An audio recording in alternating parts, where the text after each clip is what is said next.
তো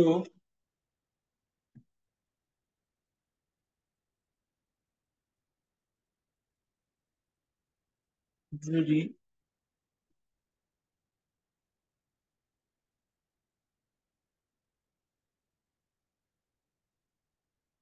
ধরো এই বিন্দু থেকে বা একটু উপর থেকে, ঠিক আছে, শুনতে পাচ্ছ তো আমার কথা?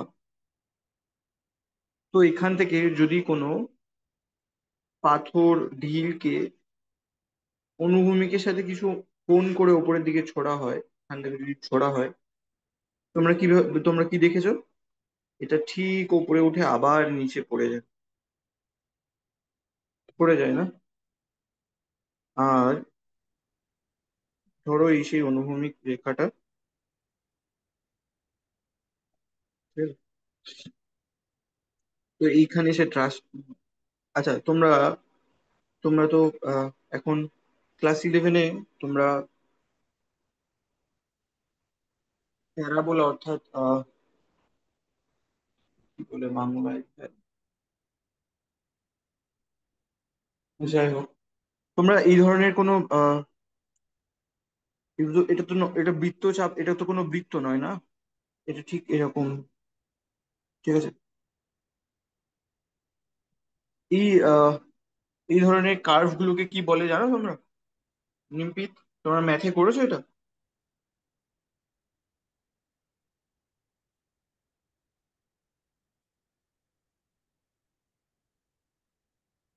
অধিবৃত্ত, অধিবৃত্ত, বৃত্ত। হ্যাঁ। তো এই ধরনের মোশন গুলোকে অধিবৃত্তাকার, তোমরা এটা পড়েছো কিনা জানি না। এটা কৌণিক তোমরা এখনো পড়ে দেখেছো কিনা আমি জানি না। একটা কোণ, কোণ দেখেছো তোমরা, আইসক্রিম খাও কোণ, সেই কোণের যদি তোমার এই বরাবর প্রস্থচ্ছেদ নেওয়া হয়, ঠিক আছে, এই বরাবর প্রস্থচ্ছেদ নেওয়া হয়, ঠিক করে আঁকতে গেলে এরকম হবে। হুম, এরকম নয়। এটা ধরো কোণটা 3D দিয়ে তো আঁকা সম্ভব না ওরকম ভাবে, তো বোঝানোর চেষ্টা করছি, ঠিক আছে? যদি এই কোনাকুনি বরাবর কিছু ব্লেড বা কোনো কিছু দিয়ে কেটে দাও, যদি এরকম ভাবে কেটে দাও, ঠিক আছে, এটা দেখতে ঠিক এরকম হবে, ঠিক আছে? এই যে তোমার হচ্ছে তোমার এই ধরনের যে ধরনের কিরকম বলি মানে পথ বা রেখা পায়, সেগুলোকে বলা হচ্ছে তোমার প্যারাবোলা বা অধিবৃত্তাকার, ঠিক আছে? তাহলে আমরা যদি কোনো ঢিলকে ওপর দিকে ছুঁড়ে ফেলি, তাহলে তার গতিপথ কি হবে? অধিবৃত্ত, ঠিক আছে? শ্রীরামপুর, তোমাদের ক্যামেরা অন করো। হ্যাঁ, অধিবৃত্তাকার পথ। তো কেন হয় তোমরা বলো তো দেখি, তোমরা তো নিউটনের গতিসূত্র পড়েছো, এটা তো পারা উচিত। বলো, কেন উপরের দিকে ঢিল ছুঁড়ে এরকম ভাবে পড়ে, অন্য কোনো বৃত্তাকার পথে পড়ে না কেন? বৃত্তাকার পথে তো সে পড়ে আসছে আমরা। তোমরা নিউটনের গতিসূত্র পড়েছো, আমাকে বলো তো দেখি। তো দেখো, কোনো বস্তুর উপরে প্রযুক্ত বল, কারণ এখান থেকে তুমি বলই দিচ্ছ, উপরের দিকে ছুটছো মানে কি, তোমার এই এই মুহূর্তে কিছু এর আগের মুহূর্তে ভেলোসিটি 0 ছিল, যেই হাত থেকে ছুটে বেরোলো তাই তারপরে কিছু ভেলোসিটি পেলো, ঠিক আছে? সেটা কমবে বাড়বে। বা তুমি ধরো,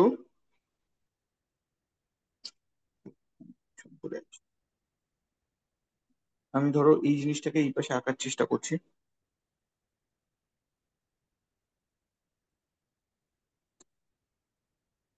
ধরো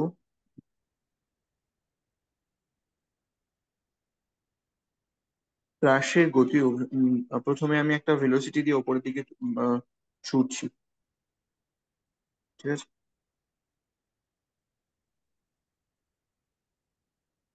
বল নয়, বেগ দিয়ে ওপরে ছুটছি। ইউ ধরো তার বেগ, ঠিক আছে? তো আমরা ভেক্টর অনুযায়ী জানি কি ইউ এর দুটো উপাংশ থাকবে। আর যদি আমি এটাকে এক্স অক্ষ আর একটা ওয়াই অ্যাক্সিস ধরি, তাহলে এই বরাবর যেটা হবে সেটাকে ইউ ওয়াই বলবো, ঠিক আছে? সেটাকে বলবো ইউ ওয়াই। আর এটাকে বলবো ইউ অফ এক্স, তাই তো? এবার কি হয়, যেই ওপরের দিকে ওঠে, তো এর এই বস্তু এই এর উপরে তো আরেকটা আরেকটা ধরনের বল আছে, সেটা হচ্ছে যেহেতু এটা পৃথিবীর মধ্যে রয়েছে, এর উপরে অভিকর্ষজ বল কাজ করবে। যদি বস্তুটার ভর এম হয়, তাহলে নিচের দিকে বল ক্রিয়া করবে, সেটা হচ্ছে mg। ঠিক আছে, এইটুকুনি বুঝতে পেরেছো তোমরা সবাই? তো দেখো, এখন এই প্রাস, এটাকে প্রাস বলা হয়। ঠিক আছে। আর প্রজেক্টাইল ইংলিশে বলা হয়। প্রজেক্টাইল বলতে যে কোনো কোনো কণা যদি মানে ওপরের দিকে ছোড়া হয়, তাহলে সেটা কোন জায়গায় গিয়ে পড়বে, কত দূরত্বে গিয়ে পড়বে, কিরকম সর্বোচ্চ কত উচ্চতায় উঠবে, সেগুলো আমরা নির্ণয় করতে পারি এই প্রাসের প্রাসের ঠিক আছে, কত হাইট ওপরে উঠবে, কতটা দূরে গিয়ে পড়বে, সেগুলোকে আমরা মাপতে পারি। তো আমরা আজকে এই জিনিসটাই করব। তো দেখো, প্রথমে আমার একটা জিনিস বলো। এই আমরা প্রথমে বেগের উপাংশ বিভাজন করেছি। বেগ একটা ভেক্টর কোয়ান্টিটি, এটা একটা ভেক্টর, তাই আমরা তো জানি এটা এটা ভেক্টর, তাই মান আর অভিমুখ দুটোই আছে। এইবার তার একটা কম্পোনেন্ট আছে, যেটা হচ্ছে তোমার, তোমরা ভেক্টর থেকে পড়েছো, জি এর অভিমুখ কোথায় থাকে, নিচের দিকে থাকে। গ্র্যাভিটি তো নিচের দিকে ক্রিয়া করছে, এই বরাবর। যদি উপরের দিকে ছোট, এই বরাবর জি আছে। ঠিক আছে। তাহলে এইবার তোমাদের আজকে একটা জিনিস বলি, সেটা হচ্ছে কোনো বল বা আহ কোনো বল যদি এই যে যদি এখানে ওপরে F1 ফোর্স থাকে, ঠিক আছে, আর এইদিকে F2 ফোর্স থাকে, ঠিক আছে, এই দুটো কিন্তু ইন্ডিপেন্ডেন্ট, একে অপরের নির্ভরশীল না। এই F1 কোনোভাবে এই F2 এর উপরে কোনো রকম প্রভাব ফেলতে পারবে না। এই জন্য আমরা উপাংশ বিভাজন করি কেন? যে কোনো ফোর্সকে বা যে কোনো ভেক্টর কোয়ান্টিটিকে তাকে লম্ব উপাংশে বিভাজন করি। লম্ব উপাংশ বিভাজনের সুবিধা কি? যে এর এই অভিমুখে, অর্থাৎ ওয়াই অভিমুখে বা বলো, বা যে অভিমুখে যে তোমার হচ্ছে বল বা তোমার বেগ ক্রিয়া করছে, তা এর ওপরে কোনো প্রভাব ফেলতে পারবে না। কোনোভাবে প্রভাব ফেলতে পারবে না। ঠিক আছে। আমরা সেই সেই প্রিন্সিপালটা এখানে কাজে লাগাবো। তো কি করবো এখন এখানে? তাহলে দেখো, শুধুমাত্র এই লম্ব উপাংশে কি কাজ করছে, আর তোমার এক্স অক্ষ বরাবর লম্ব উপাংশে কি কাজ করছে, সেইগুলো আমাদের বিচার্য বিষয়। ঠিক আছে। তো তো এবার তোমরা ক্লাস 9-এই বোধহয় শিখেছো এটা। তো দেখো, এই বরাবর কোনো বল ক্রিয়া করছে? এই বরাবর কোনো বল ক্রিয়া করছে না। কারণ বলটা কোন দিক বরাবর আছে? সেটা হচ্ছে নিচের দিকে আছে, সেটা হচ্ছে অভিকর্ষজ বল। এই একটাই বল আছে এখানে, সেটা হচ্ছে অভিকর্ষজ বল। সেটা নিচের দিকে ক্রিয়া করছে, সেটা হচ্ছে জে ক্যাপ বরাবর আছে। ঠিক আছে। আর আই ক্যাপ বরাবর কোনো কোনো তোমার বল ক্রিয়া করছে না। তাহলে নিউটনের ফার্স্ট সূত্র থেকে আমরা কি জানি? যে কোনো বস্তুর উপর যদি বল ক্রিয়া না করে, তার সমবেগে চলতে থাকে। এবারে কোনো বলও নেই, তুমি নর্মাল ইকুয়েশন থেকেও দেখতে পারো। ফার্স্ট ইকুয়েশন আমরা কি পাই? এ সামনের দিকে ইউ এক্স বেগে সামনের দিকে এগোতে থাকবে। ঠিক আছে। ইউ এক্স বেগে সামনের দিকে এগোতে থাকবে। তো ইউ এক্স সমান সমান কতটা দূরত্ব, সেটা আমি ধরলাম আর।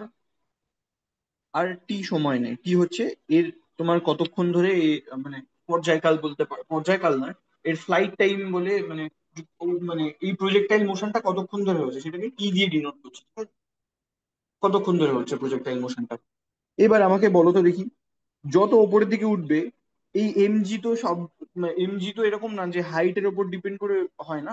তো মানে বস্তুটা যদি তুমি ভালো করে বোঝো, যে এখানে থাকলেও এমজি হবে, আর যদি এই দূরত্ব ওপরেও তুলে দিই, এখানেও এমজি ক্রিয়া করবে। ঠিক আছে। তাহলে হাইটের সাথে কোনোভাবে মানে বস্তুর অভিকর্ষজ বল চেঞ্জ হয় না, তোমরা তো জানো এটা। তো এখানে বস্তুর ওপর অভিকর্ষজ বল এমজি থাকবে। এখন যত ওপরের দিকে উঠবে, তত কি একটা বেগ ছিল, সেই বেগটার উপরে মন্দন হচ্ছে, তাহলে সে কিছুক্ষণ পরে কমে যাবে, কমে গিয়ে একসময় জিরো হবে। তো এই সেই বিন্দু যেখানে এসে জিরো হবে। ঠিক আছে। এরপরে দেখো, বস্তু আর উপরের দিকে উঠতে পারছে না, তার মানে এখানে কোনো বেগ নেই বস্তুর উপর। ঠিক আছে। তাহলে আমরা সেই প্রিন্সিপালটা এখানে আবার কাজে লাগাবো। সেটা কি? তাহলে এই এই বিন্দুতে এসে বস্তুটার বেগ শূন্য হয়ে যায়, ঠিক আছে? শুধুমাত্র এটাকে বলা হয় অনুভূমিক উপাংশ, আর এটাকে বলা হয় উলম্ব উপাংশ বা উলম্ব, হ্যাঁ উলম্ব, উলম্ব উপাংশ, আর এটা হচ্ছে অনুভূমিক উপাংশ, ঠিক আছে? তো আমি প্রথম ইকুয়েশন যেটা লিখেছি সেটা হচ্ছে বস্তুর উপর কোনো বল প্রযুক্ত হচ্ছে না, আর যে এই অভিকর্ষজ বল এরপরে কোনোভাবে প্রভাব ফেলতে পারবে না, তাই এইখান থেকে এই ইকুয়েশনটা আসে। দ্বিতীয়ত কি হচ্ছে, বস্তুর ওপর প্রথম এবার আহ, কতটা সময় তোমার হচ্ছে, আচ্ছা, আহ দুটো জিনিস এখানে জানারও দরকার আছে। আচ্ছা, দেখো, বস্তুটা যখন ওপরের দিকে উঠবে, এইখান থেকে এই এই দিক বরাবর যেতে যত সময় লাগবে, এই দিক বরাবর আসতেও তত সময় লাগবে, ঠিক আছে? এটা আমরা প্রথমে এটা প্রমাণ করব, ঠিক আছে? তার আগে আমরা মানে এমনি নর্মাল ক্যালকুলেশনে বুঝে নিই যে কত সময় লাগবে, কত বেগ লাগবে, তারপর আমরা সমীকরণ ধরে করব, ঠিক আছে? কিভাবে সমীকরণ আসে, ঠিক আছে? বিভিন্ন বইতে ডিরেক্ট লিখে দেওয়া থাকে। আমি জাস্ট তোমাদেরকে দেখাতে চাইছি যে নর্মাল পরীক্ষায় যখন আসবে তখন কিভাবে ক্যালকুলেশন করবে, ঠিক আছে? তো এই বরাবর যে উপাংশ আছে সেটা ওটাকে ওয়াই নিয়েছি। এখন বস্তুটা এই বরাবর উঠতে সময় নেয় টি, ঠিক আছে? তাহলে এই ক্যাপিটাল টি সমান সমান কত, 2t। এখন উঠতে কত, উঠতে সময় নিয়েছে টি, মানে এই একদম সর্বোচ্চ বিন্দু যেখানে এসে বস্তু ওপরে আর মানে ওপরের দিকে আর কোনো বেগ থাকবে না, ঠিক আছে? তাহলে প্রথমে কত, তোমরা জানো যে ভি মাইনাস ইউ, মানে মানে ইউএফ করে লিখি সুবিধা হবে, সেটা হচ্ছে ইউএফ মাইনাস ইউআই, বস্তুর পরের মানে বস্তুর পরে টি সময় পরে কত গতিবেগ হয়েছে, আর বস্তুর আগে গতিবেগ কত ছিল, সমান সমান বস্তুর উপর প্রযুক্ত তোমার যে ত্বরণ আছে তার উপরে সমান হয়। তোমরা তো জানো ইকুয়েশন। তো এখান থেকে দেখো, তো ইউএফ সমান সমান 0, ইউআই সমান সমান ইউআই যেটা ছিল ইনিশিয়াল, মানে প্রথমে যে ভেলোসিটি ছিল সেটা ইউআই, ঠিক আছে? আর বস্তুর উপরে তোমার কত ত্বরণ লাগছে সেটা হচ্ছে, ওই দেখো, এইটা হচ্ছে জে ক্যাপ বরাবর ওপরের দিকে আছে, জি মাইনাস হবে নিচের দিকে, যেহেতু এটা মন্দন। তো এখানে কত হলো, minus of UI by T equals to minus of G, সমান সমান ইউআই ইকুয়ালস টু জিটি। ঠিক আছে, এখানে আরেকটা ইকুয়েশন পেয়ে গেলাম, ঠিক আছে? তো দেখো, আমি জানি ওয়াই আর এক্স জানি, কারণ আমরা প্রথমে যে বেগ দিয়েছিলাম বস্তুর উপর সেটা তো আমরা জানি না। তো সেখান থেকে আমরা বার করতে পারি। আর এক্স সমান সমান কি পেয়েছিলাম, × 2t, ঠিক? তাহলে এখানে আর, 2r × t এর জায়গায় এখানে বসিয়ে দাও,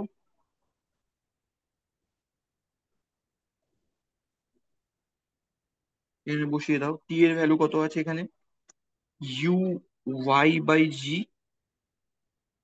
তাহলে সমান সমান কত হলো, আর সমান সমান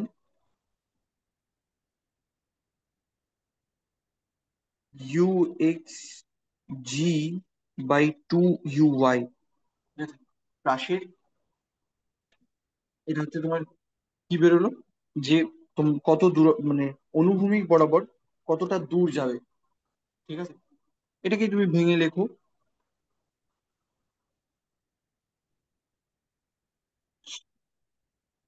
মানে আমাদের প্রথমে ভুল না, আর আর by T, 2t equal to U X by G, আর জি, হ্যাঁ ঠিক। তো সমান সমান কি লেখা যায়, এইটা হচ্ছে দেখো এক্স সমান সমান হচ্ছে, আচ্ছা, এই কোণটা যদি থিটা হয়, তোমাদেরকে আহ, বলেছিলাম যে লম্ব উপাংশে বিভাজন করলে কি লেখা যায় সেটাকে, সেটাকে লেখা যায় X I cap plus Y J cap, তাই তো?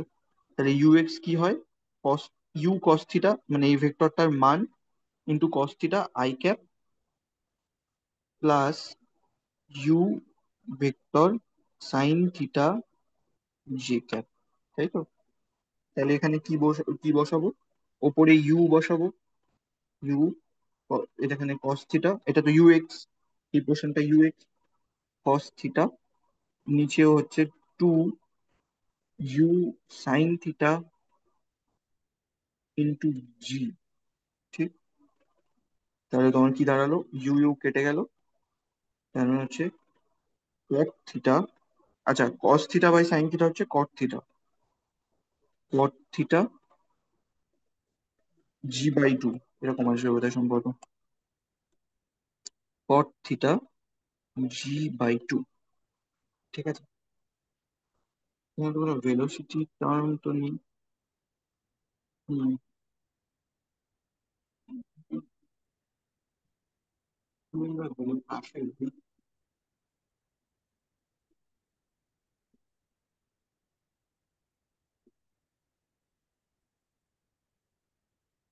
আসলে কোনো ভেলোসিটি টার্ম থাকবে না।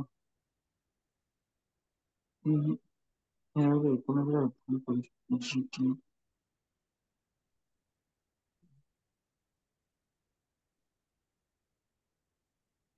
ও, দেখেছো?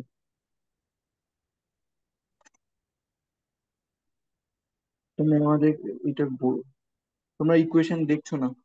এক্স ইকুয়ালস টু ভিটি হয় না? আমি তাই বলছি ভুল হচ্ছে কোথায়। এক্স ইকুয়ালস টু ভিটি হয়, তো আর সমান সমান কত ভেলোসিটি ছিল অনুভূমিক বরাবর, সেটা হচ্ছে ইউএক্স, ইউএক্স ভেলোসিটি, ইউএক্স এখানে ইনটু ইনটু টি, কত সময় লেগেছে সেটা টু টি হবে, এখানে এখানে টি হবে। বেসিক ইকুয়েশনে ভুল হয়ে গিয়েছে, এইটা এই ইকুয়েশন ফলো করবে এখানে। এখানে তাহলে কি হবে? সরি সরি, হ্যাঁ ভুল হয়ে গিয়েছে ওপরে। এক্স ইকুয়ালস টু ভিটি হয় না ইকুয়েশন, তাহলে R equals to U X into two T. একটু ক্যালকুলেশনটা ঠিক করে নিও, হ্যাঁ আমি এখানে একটু ভুল করে ফেলেছিলাম। ঠিক আছে, U X, U X into two T, তাহলে এই ইকুয়েশন গুলো ভুলে যাও। ঠিক আছে, এখানে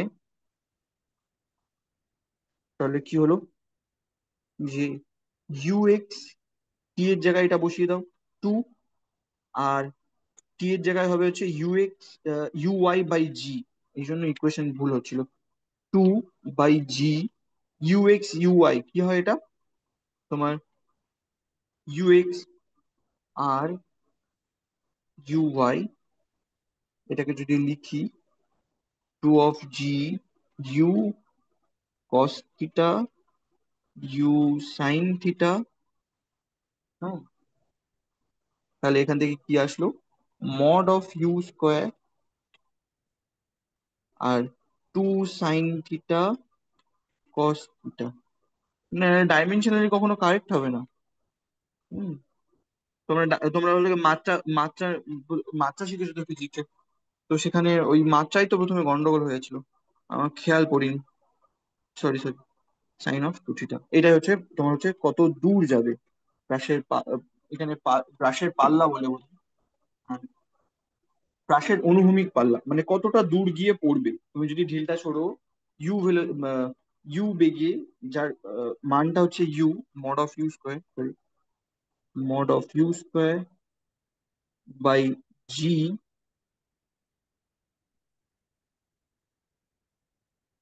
by G sine two theta, আমি ভুল হয়ে গিয়েছিল, এটা হচ্ছে তার কারেক্ট এক্সপ্রেশন। ঠিক আছে, আর আর কতটা হাইট ওপরের দিকে উঠবে, ঠিক আছে, কত হাইট ওপরের দিকে উঠবে সেটাও তুমি এই ইকুয়েশন থেকে পেয়ে যাবে, তোমরা করেছিলে এটা ক্লাস ক্লাস নাইনে বোধহয় সম্ভবত। এই ইকুয়েশন, তোমাদের ইকুয়েশনটা আগে ফার্স্ট লিখে নেবে, ভুল হয়ে যাবে। সেটা কি, V square minus U square equals to two F S, two two F মানে ওর পরে কত ত্বরণ, বা টু এ, এ ইউজ করছি যখন এই লিখি, টু এ এস কতটা হাইট। তো এখানে এই ইকুয়েশনে দেখো, এই তোমাদের লম্ব উপাংশ বিভাজন থেকে কি বলেছি, যা হবে এই উপাংশের মধ্যেই হবে, ঠিক আছে। তো এই উপাংশে কি আছে, প্রথমে প্রথমে ইউ ইউ ওয়াই ভেলোসিটিতে ওপরের দিকে উঠছিল, ঠিক আছে, তারপরে গিয়ে কি হবে, জিরো হবে, আর এর উপরে কত মন্দন ক্রিয়া করছে, মাইনাস অফ জি, সব এখানে বসিয়ে দাও। পরবর্তী সময় ভেলোসিটি কত হবে? জিরো। প্রথমে কত ছিল? You Y square. আর কত এখানে হচ্ছে মাইনাস অফ জি মন্দন সমান সমান এইচ, কতটা হাইট ওপরের দিকে উঠেছে, ঠিক আছে? এবার এখানে সব বসিয়ে দাও, ঠিক আছে? এটা ইউ অফ ওয়াই স্কোয়ার, ঠিক আছে, দুপাশে মাইনাস আমি কেটে দিলাম। আর হচ্ছে টু এইচ ইন্টু জি, ঠিক আছে, সমান সমান কি লিখতে পারি আমরা? সমান সমান লিখতে পারি ইউ অফ ওয়াই মানে কত? মড অফ ইউ তার হোল স্কোয়ার। আর ওয়াই মানে কত ছিল? সাইন থিটা, ঠিক আছে? ইউ অফ ওয়াই মানে সাইন থিটা। তো এখানে sine square theta equal to two H into G. তাহলে এইচ সমান সমান কত হলো? Mod of U square by two G into sine square theta. এটা হচ্ছে কতটা ওপরে উঠবে, ঠিক আছে? তোমরা এই দুটো এক্সপ্রেশন বুঝতে পেরেছো কিনা? নিমপিত বলো শ্রীরাম তুমি। তুমি খেয়াল করিনি প্রথম equation এ। চলো নিমপিত, তোমরা বুঝতে পেরেছো? আগে প্রথমে বলো আমাকে একটা জিনিস, আমি প্রথম থেকে রিক্যাপ করি, সুবিধা হবে। তো দেখো, তোমরা যখন কোনো পাথর বা ঢিল ওপরের দিকে ছোড়ো, সেইটা কিছু দূর ওপরে ওঠার পর, কিছু দূর তো ওপরে ওঠে না, তারপরে আবার নিচে পড়তে আরম্ভ করে। বারবার দেখেছো, ছোটবেলা থেকে করে আসছো সেই জিনিস। তো কি হয়, তুমি যখন ওপরে তুমি যখন আহ প্রথমে প্রথমে এর উপাংশ বিভাজন ছেড়ে দাও। তো এর যখন ভেলোসিটি ওপরের দিকে উঠছে, তাহলে বিভিন্ন দিকে বিভিন্ন রকম ভেলোসিটি হবে না সবসময়, ঠিক আছে? এ কখনো এইভাবে পড়ছে না। তো দেখো, তোমাদের আগের দিন আমি দেখিয়েছিলাম যে যদি কোনো আহ, বস্তু কোনো বস্তু বা বস্তু কণা এই আহ, অভিমুখ ফলো করে, তা এই বরাবর এর ভেলোসিটি হবে, কখনো এই বরাবর হবে। কারণ কি, এর উপরে যে ট্যানজেন্ট হয় সেই বরাবর তো হচ্ছে বস্তুকণার গতিমুখের অভিমুখ হয়। তো এইখানে উঠলে কোথায় হবে অভিমুখ? এই দিকে হবে। এইখানে থাকলে এই দিকে হবে, একদম অনুভূমিক বরাবর হয়ে যাবে। এই দিকে আসলে এইরকম নিচের দিকে হবে, এখানে এই দিকে হবে, ঠিক আছে? তো এইগুলো রয়েছে। এইবার আহ তোমাদেরকে একটা জিনিস মনে রাখতে বলেছি, সেটা হচ্ছে বস্তুর ওপরে যদি বস্তুর লম্ব উপাংশ বিভাজনের সুবিধা কি, যে এর উলম্ব উপাংশ আর অনুভূমিক উপাংশ দুটো ইন্ডিপেন্ডেন্ট, আলাদা। কেউ কারোর ওপরে কোনো প্রভাব বিস্তার করতে পারে না, প্রভাব ফেলে না, ঠিক আছে? তাহলে কি হবে? ইউএক্স বরাবর এই দিকে তো কোনো বল নেই। আর এর জন্য কি, তোমার নিউটনের প্রথম সূত্রটা কি জানো? যে বস্তুর ওপর যদি কোনো বল প্রযুক্ত না হয়, তাহলে সমবেগে চলতে থাকবে, তাহলে এই বেগের কোনো পরিবর্তন হবে না। তাই আমি প্রথম ইকুয়েশন কি লিখেছি এই বরাবর, সেটা হচ্ছে এক্স ইকুয়ালস টু ভিটি। আমরা জানি কত দূর গিয়েছে, তো এক্স ভিটি। তো এই বরাবর ভেলোসিটি কত? এই বরাবর ইউএক্স ভেলোসিটি এইটা। তো এখানে আমি এখানে ভি এর জায়গায় ইউএক্স বসিয়েছি। আর আর কতটা দূরত্ব গিয়েছে? আর হচ্ছে যে ব্রাশের পাল্লা কতটা, এই অনুভূমিক বরাবর যতটা যাবে, এই ওপরেরটা ভুলে যাও, এই ওপরেরটা পুরো ভুলে যাও, এই ওপরের পোর্শনটা পুরো ভুলে যাও। জাস্ট বস্তুটা এই বরাবর যাচ্ছে, ভাবো, ঠিক আছে? এটাই হচ্ছে লম্ব উপাংশ বিভাজনের মানে সবচেয়ে সুন্দর জিনিস, যে এর শুধুমাত্র অনুভূমিক বরাবর যে অভিমুখ আছে, অনুভূমিক বরাবর যে বেগ আছে, তার জন্য যতটা দূরত্ব অতিক্রম করবে, সেটা হচ্ছে বস্তুটার পাল্লা কত দূর, ঠিক আছে? সেখানে আর লিখেছি, তাহলে বস্তুর এখানে এক্স এর জায়গায় আর, আর কত সময় লেগেছে সেটা টি, ঠিক আছে? তারপরে দ্বিতীয় জিনিস কি বললাম, যে বস্তুটা উঠতে যেহেতু দেখো, আহ তোমার তোমার যদি এই বরাবর বেগ, ঠিক আছে, এই বরাবর বেগ যদি সবসময় ভি থাকে, তাহলে তুমি এইখান থেকে যত দূরত্ব অতিক্রম করতে যত সময় লাগবে, এখান থেকে দূরত্ব অতিক্রম করতে তত সময়ই লাগবে। এটা তো তোমরা জানো। তাই আমি কি বলেছি, বস্তুটা ওপরে যতক্ষণ উঠতে সময় লাগবে, নিচে পড়তেও ঠিক ততটা সময় লাগবে, সেটা টু টি বলেছি, ঠিক আছে? কারণ পুরোটা ধরে নিয়েছি, এই পুরোটা যেতে কত সময় লাগে, পুরোটা যেতে লাগে টি। তাহলে অর্ধেকটা যেতে কত সময় লাগবে? টি বাই টু, সেটাকে টি ধরে নিলে টু হবে, টু টি হবে। তারপরে কি করেছি? তারপরে বলেছি যে বস্তুর উলম্ব বরাবর যে তোমার আহ, যে উপাংশগুলো রয়েছে, সেটা অনুভূমিককে কোনোভাবে প্রভাব ফেলতে পারবে না। তার জন্য কি হবে? বস্তুর ক্ষেত্রে এখানে আমরা কি ইকুয়েশন ইউজ করেছি, সেটা হচ্ছে V minus you by T সমান সমান এ, ঠিক আছে? তাহলে সেখানে আমরা ইউ ভি মানে হচ্ছে পরের বেগ কত হলো, তো বস্তুর এই বরাবর পরে কতটা বেগ হয়েছে, ধরো তুমি এই উপাংশের জন্য বস্তুটা দেখো ভালো করে। ধরো এই বরাবর যে উপাংশ আছে সেটার জন্য বস্তু ওপরের দিকে উঠবে, ঠিক আছে। এই উপাংশের জন্য বস্তু কখন ওপরে উঠবে, আবার ওপরেরটা বেশি হয়ে গেলে তার বল তো সবসময় জি কাজ করছে না, সে নিচের দিকে টানছে। তো এইখানে গিয়ে কিছু দূর উঠতে উঠতে উঠতে এখানে থেমে যাবে। যদি একটা ঢিলকে ওপরের দিকে ছোড়ো, সেটা এখানে গিয়ে এসে স্থির হয়ে যায়, কারণ কারণ এই তোমার হচ্ছে ওপরের দিকে যদি ভি বেগে ছোড়ো, তো মন্দন তো নিচের দিকে জি হিসাবে কাজ করছে। তো কিছু সময় গিয়ে স্থির হয়ে যাবে, এখানে আবার নিচের দিকে পড়তে থাকবে, ঠিক আছে। এই মুহূর্তে যেখানে আসবে সেখানে আবার বেগ ভি হবে, ঠিক আছে। এটা মাথায় রেখো, এটা আমরা প্রমাণ করবো পরে, ঠিক আছে। বস্তুটা এখান থেকে উপরে উঠে যদি এখানে জিরো জিরো বেগে পৌঁছায়, আবার ঠিক একই দূরত্ব অতিক্রম করলে এখানে ভি হবে। তোমরা এই ইকুয়েশন গুলো ক্লাস 9-এ সলভ করেছো, ঠিক আছে। আমি সেই জিনিসটাই করেছি এখানে, ঠিক আছে। বস্তুটা সর্বোচ্চ উচ্চতা কতটা উঠেছে, সেটা হলো কি এইচ উচ্চতা উঠেছে, ঠিক আছে। আর কত সময় নিয়েছে, টি সময় নিয়েছে এইখান থেকে এইটুখানি যেতে, আমি কত বলেছিলাম, সেটা হচ্ছে টি সময় নিয়েছে। এটা হচ্ছে টি সময় নিয়েছে।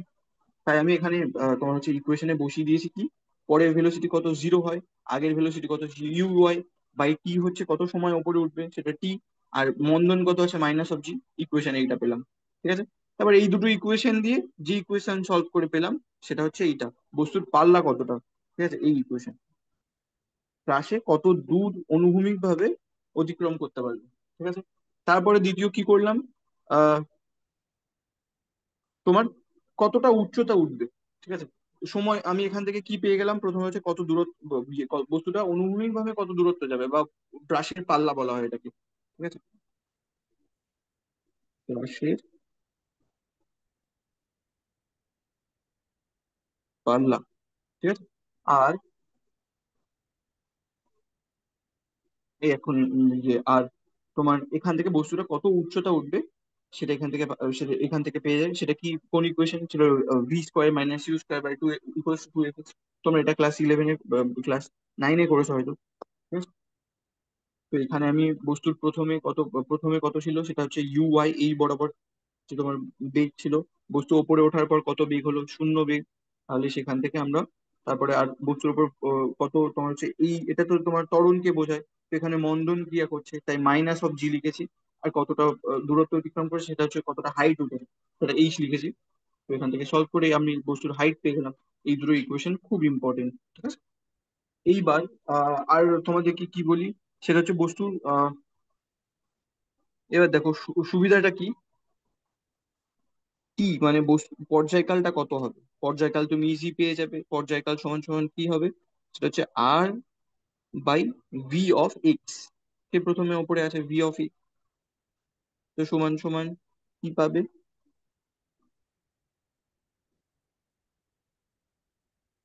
আর by U of X, sorry U of X, ওপরের ইকুয়েশনটা ইউজ করছি।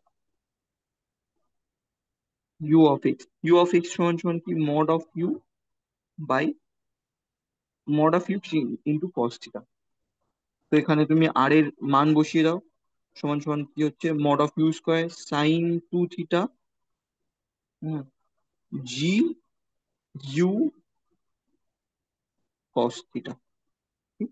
এটাকে তুমি যদি সিম্পলিফাই মানে কাটাকুটি করে লেখো, তাহলে কি হবে, mod of U by by by G, 2u/g, কারণ এখান থেকে 2 sin θ cos θ থাকবে, sin θ cos θ, এই cos θ কেটে যাবে, তার মানে এখানে sin।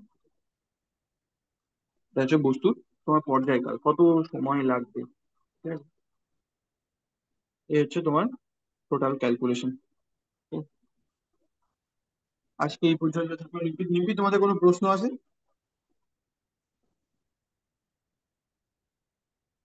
নিম্পি রামকৃষ্ণ বিদ্যাভবন। নিম্পি। না স্যার। আচ্ছা, ঠিক আছে।